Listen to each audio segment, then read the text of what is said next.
हरे कृष्णा। आप सभी का दिन शुभ और मंगलमय हो। कान्हा जी की कृपा आप सभी पर बनी रहे। इससे पहले की कथा सुनने के लिए आप सभी का बहुत बहुत धन्यवाद। आज आप सुनेंगे नवग्रहों की कथा, साथ ही आप सुनेंगे सावन मास महात्म्य की कथा भी। आपसे अनुरोध है, नवग्रहों की कृपा पाने के लिए आप इस कथा को पूरा जरूर सुनिएगा और कथा कैसी लगी अगर हो सके तो कमेंट बॉक्स में भी जरूर बताइएगा। भगवान शिव देवी पार्वती से कहते हैं कि हे पार्वती, योगेश्वरी से पूर्व दिशा में आदि नारायण भगवान विष्णु विराजमान हैं। ये पादुका पर खड़े हैं और सब दैत्यों का नाश करने वाले हैं। पहले सतयुग में मेघवाहन नाम से प्रसिद्ध एक दैत्य हुआ है। उसे ब्रह्मा जी ने वरदान दिया था कि जब भगवान विष्णु युद्ध भूमि में तुम्हें पादुका से मारेंगे तभी तुम्हारी मृत्यु होगी, वरना नहीं होगी। इस प्रकार वर पाकर वह दैत्य देवता, असुर और मनुष्यों सहित समस्त भूमंडलों को संताप अर्थात दुख देने लगा। कोटि युगों तक सबको नाना प्रकार के कष्ट देकर वह दक्षिण समुद्र के तट पर आया और वहां ऋषियों के आश्रमों का विध्वंस करने लगा। तब ऋषियों ने उसे अजेय समझकर भगवान गरुड़ ध्वज का स्तवन किया। ऋषि बोले, परम कल्याण आपको नमस्कार है। आप कल्याण स्वरूप आत्मयोगी को नमस्कार है। आप जनार्दन, श्रीधर और सृष्टिकर्ता हैं। देव आपको नमस्कार है। कमल केसर के समान स्वर्णमय मुकुट धारण करने वाले केशव को नमस्कार है। आप अत्यंत सूक्ष्म तथा अतिशय महान शरीर वाले हैं। आपको बारंबार नमस्कार है। आपकी नाभि से कमल प्रकट हुआ है। आपको नमस्कार है। आप ही श्रीहरि तथा हरिवेदा हैं। आपको नमस्कार है। आप ही संपूर्ण जगत के कारण भूत हिरण्यगर्भ हैं। आपको नमस्कार है।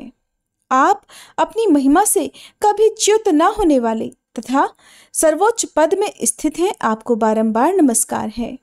संसार सागर से पार उतारने वाले हे प्रभु, आप ज्ञाननों का प्रदान करने वाले हैं।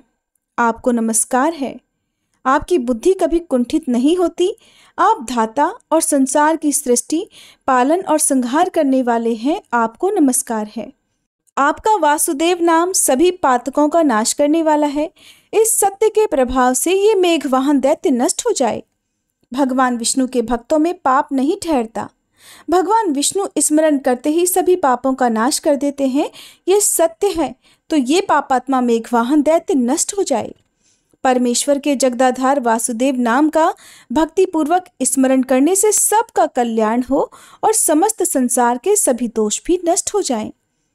ऋषियों के इस प्रकार स्तुति करने पर आदि नारायण भगवान श्री हरि ने पादुका पर आरूढ़ होकर उन सबको दर्शन दिया और कहा, आप लोगों के मन में कौन सा कार्य उपस्थित हुआ है, बताइए, मैं उसे अवश्य ही पूर्ण करूंगा। आपके द्वारा की हुई इस स्तुति से मैं बहुत संतुष्ट हूँ। तब ऋषि कहने लगे, देव आप सब कुछ जानते हैं, आपसे कुछ भी छुपा नहीं है। इस महाबली दैत्य मेघवाहन का संहार कर दीजिए, जिससे सारा विश्व निर्भय हो सके। उनके इस प्रकार कहने पर भगवान विष्णु ने उस दैत्य को युद्ध के लिए ललकारा और अपनी पादुका से उसकी छाती में प्रहार कर दिया। उसकी चोट खाकर दैत्य के प्राण पखेरु उड़ गए और वह समुद्र में गिर पड़ा। उस श्रेष्ठ दैत्य का वध करके भगवान विष्णु उसी स्थान पर स्थित हो गए। आज भी वे वहीं पादुका के आसन पर खड़े हैं। जो श्रेष्ठ मनुष्य एकादशी तिथि को भक्ति पूर्वक उनकी पूजा करता है, वह अश्वमेध यज्ञ का फल पाकर स्वर्ग में आनंदित होता है। जिनके हृदय में भगवान आदि नारायण विराजमान है, उनके लिए कलयुग में भी सतयुग है। महादेव जी कहते हैं, देवी, आदि नारायण से 3 धनुष पश्चिम महानदी सन्निहिता विराज रही हैं। जब जरासंध के आक्रमण के भय से बाल, वृद्ध, वणिकजन तथा अपने परिवारजनों सहित सभी यादवों को साथ लेकर भगवान श्री कृष्ण मथुरा को सूनी करके चले गए, तब प्रभास क्षेत्र में ही आए। वहां उन्होंने रहने के लिए समुद्र से स्थान मांगा। इसी समय सूर्य ग्रहण लग गया। तब भगवान जनार्दन ने यादवों से कहा कि मैं परम पवित्र सन्निहित नामक सरोवर को यहाँ लाऊंगा। उनके इतना कहते ही धरती फोड़कर शुभ जल का प्रवाह प्रकट हो गया। ये देखकर बलराम जी तथा सांब आदि सभी यादवों ने उसमें ग्रहण स्नान किया। उसमें स्नान करने से अग्निष्टोम यज्ञ का फल मिलता है। वहां एक एक आहुति देने से कोटि होम का फल मिलता है। उस स्थान में रहकर अगर कोई मंत्र जप करता है तो उसे एक एक जप का कोटि कोटि गुना फल मिलता है। सन्निहिता के दक्षिण तट पर पांडवेश्वर लिंग है, जिसकी स्थापना 5 पांडवों ने की है। वनवासी पांडव जब अज्ञातवास में थे तब तीर्थ यात्रा के प्रसंग से प्रभास क्षेत्र में आए। उस समय चंद्र ग्रहण का पर्व था। उसी अवसर पर उन सब ने सन्निहिता के किनारे पांडवेश्वर की स्थापना की। मार्कंडेय आदि मुनियों तथा श्रेष्ठ ब्राह्मणों को ऋत्विज बनाकर उन्होंने वैदिक मंत्रों से मुझ शिव का अभिषेक कराया। ऋषियों ने उस लिंग का महात्म्य बताते हुए कहा कि जो लोग इस पांडव पूजित लिंग की अर्चना करेंगे वे देवता, दानव तथा राक्षसों के लिए भी पूजनीय होंगे। श्रद्धा पूर्वक इसका पूजन करने से उन्हें अश्वमेध यज्ञ का फल मिलेगा। जो पूरे माघ भर सन्निहिता कुंड में स्नान कर पांडवेश्वर की पूजा करता है वह साक्षात पुरुषोत्तम होता है। इस लिंग के दर्शन से भी पाप के सहस्त्रों टुकड़े हो जाते हैं। पार्वती, इस प्रकार श्रद्धा पूर्वक यात्रा करके मनुष्य प्रभास क्षेत्र के 11 रुद्रों के समीप जाए। मनुष्यों से जो 11 इंद्रियों द्वारा 11 प्रकार के पाप बन जाते हैं उन सब का यहाँ 11 रुद्रों के पूजन से ही नाश हो जाता है। संक्रांति, अयन, चंद्र ग्रहण, सूर्य ग्रहण तथा अन्यान्य पुण्य तिथियों में भक्ति भाव से क्रमशः 11 रुद्रों का पूजन करना चाहिए। कली में इन 11 रुद्रों के नाम इस प्रकार हैं: भूतेश, नीलरुद्र, कपाली, वृषवाहन, त्र्यंबक, घोरनामा, महाकाल, भैरव, मृत्युंजय, कामेश और योगेश। पार्वती, ये जो 11 रुद्र बताए गए हैं इनका रहस्य भी सुनो। इनमें 10 तो 10 प्राणवायु हैं और एक आत्मा है। प्राण, अपान, समान, उदान, व्यान, नाग, कूर्म, क्रकल, देवदत्त और धनंजय, ये ही 10 प्राण वायु कहे गए हैं। रुद्रों में आदिदेव सोमेश्वर भी हैं। उनकी भूतेश्वर नाम से विधिवत पूजा करनी चाहिए। उन्हें पंचामृत से स्नान कराकर सद्योजात मंत्र से मनोहर पुष्पों द्वारा पूजन करना चाहिए। भक्ति पूर्वक सदाशिव का ध्यान करते हुए 3 बार परिक्रमा और साष्टांग प्रणाम करें। महतत्व से लेकर विशेष पर्यंत जो 25 भूतगण बताए गए हैं उन सब के ईश्वर होने से इन शिव को भूतेश्वर कहते हैं। भूतेश्वर का पूजन करके मनुष्य अविनाशी मोक्ष को प्राप्त होता है। महादेव जी कहते हैं, सोमेश्वर से वायव्य कोण में 60 धनुष की दूरी पर चंद्रेश्वर लिंग है। वह दिव्य लिंग सभी गतकों का नाश करने वाला है। चंद्रेश्वर का दर्शन करके मनुष्य 7 जन्मों के समस्त पापों से मुक्त और कृतकृत्य हो जाता है। प्राचीन काल में ये पृथ्वी दैत्यों के भार से पीड़ित होकर गऊ का रूप धारण करके प्रभास क्षेत्र में आई और उसने भक्ति भाव से उत्तम शिवलिंग की स्थापना की। इससे मैं प्रसन्न हुआ और उससे बोला, भूदेवी, भगवान विष्णु के हाथ से मारे जाकर ये सभी दैत्य नष्ट हो जाएंगे और तुम्हारा भार भी उतर जाएगा। तुमने जो यह परम सुंदर शिवलिंग स्थापित किया है ये संसार में धरित्रीश्वर के नाम से विख्यात होगा। मैं इस लिंग में सदैव निवास करूंगा। भादों के कृष्ण पक्ष की तृतीया को जो मनुष्य इस शिवलिंग का पूजन करेगा वह निश्चय ही अश्वमेध यज्ञ का फल पाएगा। केवल इस लिंग के पूजन से ही सब तीर्थों में स्नान का और सभी प्रकार के दानों का फल मिल जाएगा। इसके चारों ओर 16 धनुष तक इसी का क्षेत्र होगा और ये क्षेत्र समस्त प्राणियों को मोक्ष प्रदान करेगा। इस क्षेत्र में मरने वाले प्राणी उत्तम गति को प्राप्त होंगे। ऐसा कहकर हे देवी मैं वहां से अंतर्ध्यान हो गया। इसके बाद वराह कल्प में किसी समय दक्ष के शाप से चंद्रमा राजयक्ष्मा से पीड़ित होकर क्षीण होने लगे। तब वे समुद्र के निकट प्रभास क्षेत्र में आए और इस पृथ्वीश्वर लिंग का दर्शन करके इसके प्रभाव को जानकर इसी की आराधना में तत्पर हो गए। इसके महात्म्य से चंद्रमा का पाप जनित रोग दूर हुआ। तब से इसका नाम चंद्रेश्वर हो गया। इसके बाद जहाँ चक्रधर विष्णु तथा दंडपाणी गणेश दोनों एक स्थान पर स्थित हैं वहाँ की यात्रा करें। जो मनुष्य भक्ति भाव से क्रमशः उन दोनों की पूजा करता है वह पाप से मुक्त होकर मेरे लोक में जाता है। जो माघ मास की चतुर्दशी और कृष्ण पक्ष की अष्टमी को गंध, पुष्प, धूप आदि उपचारों से दंड नायक की पूजा करता है उसे कभी विघ्न नहीं होता। जो एकादशी तिथि को निराहार रहकर चक्रपाणी का पूजन करता है वह सभी पापों से मुक्त होकर भगवान विष्णु के लोक में जाता है। इन दोनों के उत्तर और बाल रूपधारी ब्रह्मा से वायव्य कोण में सांब के द्वारा स्थापित देवेश्वर सांबादित्य का स्थान है। प्रभास क्षेत्र में जो सांब नामक पुर है वही सूर्य नारायण का द्वितीय स्थान है। वहां भगवान सूर्य 12 स्वरूपों में विभक्त हो सदा सबके कल्याण के लिए निवास करते हैं और भक्तों द्वारा दी हुई पूजा को ग्रहण करते हैं। जो मनुष्य वहां 12 नामों वाले सूर्यदेव की स्तुति करेगा उसकी 7 जन्मों की दरिद्रता नष्ट हो जाएगी। आदित्य, सविता, सूर्य, मिहिर, अर्क, प्रतापन, मार्तंड, भास्कर, भानु, चित्रभानु, दिवाकर तथा रवि ये सूर्यदेव के सामान्य नाम हैं। विष्णु, धाता, भग, पूषा, मैत्र, इंद्र, वरुण, अर्यमा, विवस्वान, अंशुमान, त्वष्टा तथा पर्जन्य ये 12 स्वरूपों के विशेष नाम हैं। ये सभी क्रमशः 12 महीनों में सूर्य मंडल में तपते हैं। चैत्र में विष्णु, वैशाख में अर्यमा, ज्येष्ठ में विवस्वान, आषाढ़ में अंशुमान, श्रावण में पर्जन्य, भाद्रपद में वरुण, आश्विन में इंद्र, कार्तिक में धाता, अगहन में मित्र, पौष में पूषा, माघ में भग और फाल्गुन में त्वष्टा तपते हैं। इस प्रकार प्रभास क्षेत्र में 12 मूर्ति वाले सूर्यदेव विराजमान हैं।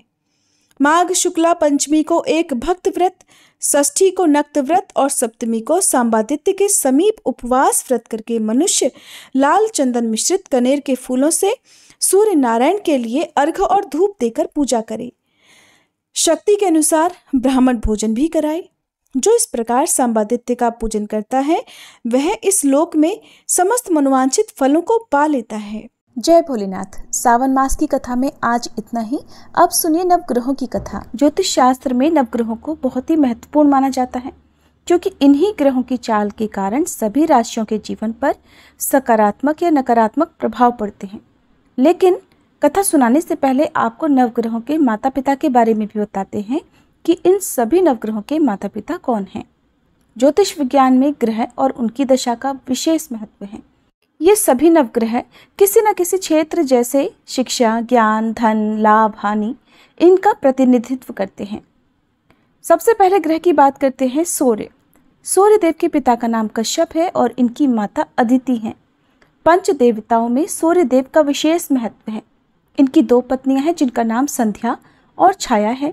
शनिदेव भगवान सूर्य के पुत्र हैं और यमराज और देवी यमुना भी इनकी संतान हैं। दूसरे ग्रह हैं चंद्र ग्रह। चंद्रदेव महर्षि अत्रि के पुत्र हैं और उनकी माता का नाम अनुसुईया है। शास्त्रों के अनुसार चंद्रदेव की 27 पत्नियां हैं जो 27 नक्षत्रों का प्रतिनिधित्व करती हैं। चंद्रदेव बुध ग्रह के पिता हैं। तीसरे ग्रह है मंगल ग्रह। शास्त्रों में बताया गया है कि मंगल देव के पिता भगवान शिव हैं और भूदेवी इनकी माता हैं। मंगल पूरी तरह से ब्रह्मचारी हैं। मांगलिक दोष का संबंध भी इन्हीं ग्रह से होता है। चौथे ग्रह हैं बुध ग्रह। बुध देव के पिता चंद्र और देवी तारा इनकी माता का नाम है। बुध देव को समस्त वेद और शास्त्रों का ज्ञान देवगुरु बृहस्पति से प्राप्त हुआ था और इनकी पत्नी का नाम इला है। चंद्र वंश का प्रारंभ भी इन्हीं से हुआ था। चौथे ग्रह हैं बृहस्पति। देवगुरु बृहस्पति के पिता महर्षि अंगिरस हैं। सुरूपा इनकी माता का नाम है और इनकी पत्नी का नाम तारा है। महाभारत काल में मुख्य भूमिका निभाने वाले गुरु द्रोणाचार्य इनके पौत्र माने जाते हैं। शास्त्रों में इन्हें देवताओं का गुरु भी बताया गया है। पांचवें ग्रह हैं शुक्र ग्रह। शुक्र देव के पिता भृगु ऋषि हैं और काव्य माता इनकी माता का नाम है। इन्हें कठिन तप के कारण भगवान शिव से मृत संजीवनी विद्या प्राप्त हुई थी। इनकी पत्नी का नाम जयंती है जिन्हें देवराज इंद्र की पुत्री के रूप में जाना जाता है। छठे ग्रह है शनि ग्रह। शनिदेव भगवान सूर्य के पुत्र हैं और इनकी माता का नाम छाया है। लेकिन शनि का स्वभाव अपने पिता के गुणों से बिल्कुल विपरीत है। शनिदेव कर्मों के अनुसार फल प्रदान करते हैं और इनकी पत्नी का नाम धामिनी है। सातवें आठवें ग्रह के रूप में राहु और केतु को जाना जाता है जो कि समुद्र मंथन के समय तक अमृत पान करने से पहले तक स्वरभानु था जिसके पिता का नाम विप्रचित्त है और माता का नाम सिंहिका है। राहु की 2 पत्नियां हैं जिनका नाम नागवल्ली और नागकणी है। इनका वाहन काले अश्वों वाला रथ है। वहीं स्वर भानु दैत्य के धड़ से केतु उत्पन्न हुए थे, जिनका वाहन चील है। ये तो था सभी नवग्रहों का परिचय। अब सुनिए नवग्रहों की कहानी। एक बार की बात है, किसी गांव में एक भाई बहन रहते थे। बहन का विवाह हो चुका था, तो एक दिन भाई अपनी बहन से मिलने के लिए उसकी ससुराल जा रहा था। रास्ते में भाई को एक सांप मिला और कहने लगा, मैं तुझे डसूंगा। भाई बोला, हे नाग देवता, मैंने ऐसा कौन सा अपराध किया है जो आप मुझे डसोगे? मैं तो अपने माँ बाप का एक ही पुत्र हूँ, बहन का एक ही भाई हूँ। मेरी पत्नी और मेरे बच्चे घर पर मेरा इंतज़ार कर रहे हैं। आप मुझे क्यों डसना चाहते हो? तब वह सांप बोला, तुम्हारे 9 ग्रहों की दशा लगी है, इसलिए मैं तुम्हें डस लूँगा। जब सांप किसी भी तरह राजी नहीं हुआ तो वह बोला कि ठीक है, मैं अपनी बहन के घर उससे मिलने जा रहा हूँ। जब मैं वापस आऊँगा तब तुम मुझे डस लेना। सांप बोला, क्या पता तुम वापस आते समय इस रास्ते से आओ या ना आओ, मैं तो तुम्हें अभी डसूंगा। तब वह लड़का बोला कि ठीक है, तुम ऐसा करो, मेरे इस थैले में बैठ जाओ। जब मैं अपनी बहन से मिलकर वापस आऊँगा तब तुम मुझे डस लेना। सांप ने उसकी बात मान ली और थैले में बैठ गया। लड़के ने ऊपर से बेलपत्र ढक दिए ताकि वह किसी को दिखाई ना दे, और फिर अपनी बहन के घर पहुंच गया। बहन उस समय 9 ग्रहों की कहानी कह रही थी। उसने भाई को आया हुआ देखकर भाई से कहा कि भाई तुम बैठो, मैं पहले 9 ग्रहों की कहानी कह लूँ। तुम बैठो और मेरी कहानी भी सुनो। बहन ने कहानी कही, भाई ने कहानी सुनी। जीवों की, जानवर की, हाथी की, घोड़े की, कुत्ते की, बिल्ली की, भाई की, बहन की, घर के धनी की, बेटी जवाई की, देवरानी जिठानी की, सास ससुर की, संग की, सहेली की, सबके ग्रह शांत हो जाएं। घर चले 8 पग, आदमी चले 4 पग, सांप बिच्छू भंवरे सब आग में जले। ऐसे भाई को कहानी सुनाकर बहन खड़ी हो गई और भाई के पास रखे थैले को देखकर भाई से बोली, भाई थैले में क्या लाए हो? इससे पहले कि भाई कुछ कहता, उसने वह थैला उठाया और घर के अंदर ले गई। थैला खोलकर देखा तो बेलपत्र, केले और संतरे बन गए और सांप एक चमचमाता हुआ हार बन गया। जब हार पहनकर वह बहन बाहर आई तो बहन के गले में चमचमाता हार देखकर भाई बोला, बहन इतना कीमती हार तुम कहाँ से लाई हो? बहन बोली, भाई तुम ही तो लाए हो मेरे लिए। थैले में केले और संतरे के साथ हार भी तो था। भाई ने सुना तो हैरान रह गया और बोला, बहन उसमें हार नहीं बल्कि मेरी मृत्यु का सामान था। ऐसा कहकर उसने सारी बात अपनी बहन को बताई और फिर कहने लगा कि बहन ये तेरे ही 9 ग्रहों की कहानी का प्रभाव है, जो वह सांप हार बन गया। अब ये हार तू ही रख ले। कुछ दिनों के बाद बहन के घर रहने के बाद जब भाई वापस चलने लगा तो बहन बोली, भाई तुम्हारे 9 ग्रहों की दशा लगी है, तुम घर जाकर भाभी से कहना कि वो 9 ग्रहों की कहानी कहे। ऐसा कहकर उसने अपने भाई को विदा किया। भाई जब अपने घर पहुंचा और जाकर अपनी पत्नी से बोला कि सुनो, हमारे 9 ग्रहों की दशा लगी है, हम नवग्रह की कहानी रोज कहा करेंगे। मैं कहूँगा और तुम सुनना, तुम कहोगी तो मैं सुनूंगा। फिर बोला, जाओ 1 लोटा जल का भरकर लाओ, साथ में चावल और चीनी के दाने भी लेकर आओ। उसकी पत्नी सारी सामग्री ले आई। कहानी कही, जीव की, जानवर की, हाथी की, घोड़े की, कुत्ते की, बिल्ली की, देवरानी जिठानी की, सास ससुर की, घर के धनी की, बेटी जवाई की, भाई बहन की, सबके 9 ग्रह शांत हो जाइयो। घर चले 8 पग, आदमी चले 4 पग, सांप बिच्छू भंवरे सब आग में जल जाइयो। सभी 9 ग्रहों को नमस्कार है। जैसे 9 ग्रहों की दशा भाई की उतरी, वैसे ही इस कहानी को कहते सुनते और हुंकारा भरते सब की उतरे। सब पर 9 ग्रहों की कृपा बनी रहे। ये थी 9 ग्रहों की कहानी। आपको अच्छी लगी हो तो वीडियो को लाइक करके कमेंट बॉक्स में ज़रूर बताइएगा।